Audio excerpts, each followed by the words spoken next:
Good morning, year 11, and welcome today to your health and the people topic, so your medicine topic. And today we're going to be looking at Alexander Fleming from your flashcard pack 26, but also a little bit of a link to flashcard pack 25 with Elric as well.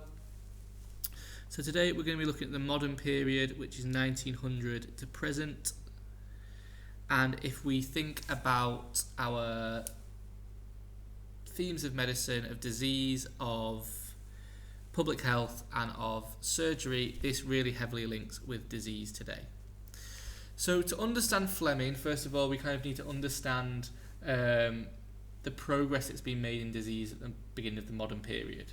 So if we remember, before the modern period, at the very end of the industrial period, we've got prevention, we've got vaccination, but we still don't have effective cures.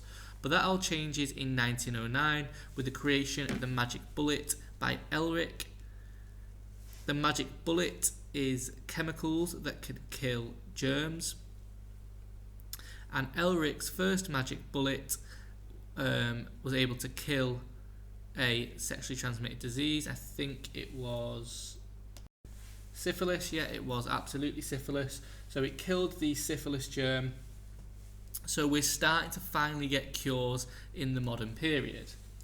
And Fleming was kind of a researcher of germs at the time, trying to find cures for germs. And that really came out of Fleming's experience in World War I, where he saw Staphylococcus kill thousands upon thousands of soldiers. And it didn't have a magic bullet, it didn't have a cure. So Fleming was absolutely determined to find a magic bullet to kill Staphylococcus. And even after the war, he continued, he was determined, but by 1926 he hadn't found one. And as a result of this, what he did was he needed a break. So he left some Staphylococcus out on a petri dish, and he went on holiday. He flew away onto holiday. But when Fleming came back, there was some penicillin mould, some mould called penicillin, and that penicillin mould had killed the Staphylococcus germ. And this meant that the penicillin mould killing the Staphylococcus germ was a cure. Now this is quite clearly luck, it's chance, and Fleming had luckily found a magic bullet to kill Staphylococcus with. However, Fleming thought that the penicillin mould, and this is important, thought the penicillin mould was not a cure. He thought it was an antiseptic. As a result of that, there were antiseptics already. So yes, he wrote a report on it, but ultimately he gave up. He decided to give up because there's been loads of antiseptics before. However, Florian Chain, nearly 2 decades later, well not 2 decades, a decade and a half, or 15 years later, during the Second World War, discover this, they research it, and that's how the penicillin mould gets turned into an antibiotic. So even though Fleming doesn't realise that it is a cure and a magic bullet, it's